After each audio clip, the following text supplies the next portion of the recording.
بسم اللہ الرحمن الرحیم الحمدللہ وحدہ والصلاة والسلام علی من لا نبی بعد اما بعد۔ آج میں آپ کے سامنے رسول اکرم صلی اللہ علیہ وسلم کی ایک ایسی جامع دعا بیان کروں گا جو رسول اکرم صلی اللہ علیہ وسلم مریض کی عیادت کے موقع پر پڑھا کرتے تھے۔ سنن نبی داؤد کے اندر آتا ہے، سیدنا عبداللہ ابن عباس رضی اللہ تعالی عنہما بیان فرماتے ہیں کہ رسول اکرم صلی اللہ علیہ وسلم نے فرمایا، من عاد مریضا لم يحضر اجلہ فقال عنده 7 مرات۔ فرمایا کہ جس شخص نے ایسے مریض کی عیادت کی جس کی موت کا وقت ابھی آیا نہیں تھا اور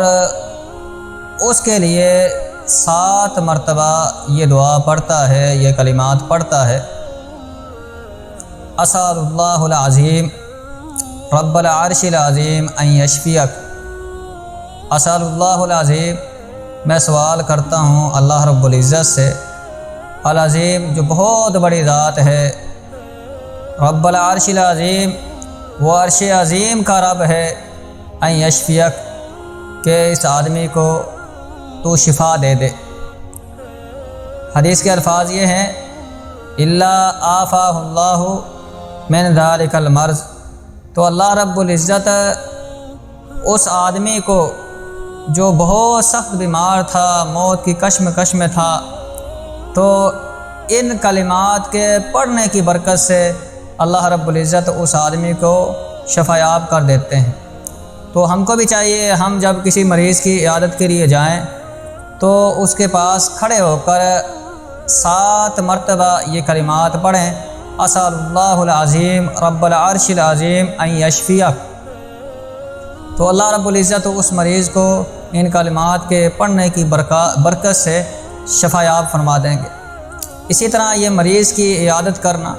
یہ بہت عظیم عمل ہے۔ جامع ترمذی کے اندر آتا ہے، سیدنا علی رضی اللہ تعالیٰ عنہ بیان فرماتے ہیں کہ رسول اکرم صلی اللہ علیہ وسلم نے فرمایا کہ جو شخص اپنے کسی مسلمان بھائی کی عیادت کے لیے جاتا ہے اور جب تک وہ وہاں بیٹھا رہتا ہے اللہ کی رحمت اس کو ڈھانپ لیتی ہے، اور اگر صبح کے وقت وہ اپنے مریض بھائی کی عیادت کے لیے جاتا ہے تو شام تک اللہ رب العزت کے 70,000 فرشتے اس آدمی کے لیے دعا کرتے ہیں، اور اگر شام کو جاتا ہے تو صبح تک اللہ رب العزت کے 70,000 فرشتے اس آدمی کے لیے دعا کرتے ہیں۔ تو کتنا یہ عظیم عمل ہے کسی مریض کی عیادت کرنا اور اس کے لیے یہ دعا پڑھنا۔ اللہ سے دعا ہے اللہ رب العزت ہم سب کو جب ہم کسی مریض کے لیے جائیں تو یہ دعا پڑھنے کی توفیق عطا فرمائے۔ اقول قولی ھذا واستغفر اللہ الذی ولکم ولسائر المسلمین، والسلام علیکم ورحمۃ اللہ وبرکاتہ۔